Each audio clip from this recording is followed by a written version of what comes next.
Here's the great grasshopper invasion of Las Vegas. Here they come. There they come.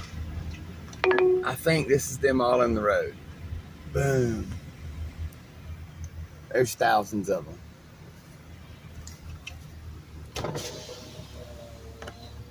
These things are everywhere.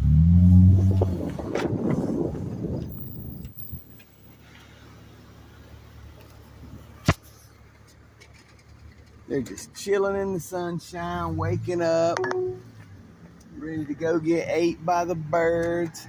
See, when the grasshoppers and things like that come out and hatch, everything is full. All the birds, all the cats, everything in the forest, all the animals are full all at once. It's a glorious thing, especially when the cicadas, or whatever they're called, when they come out of the ground, everything is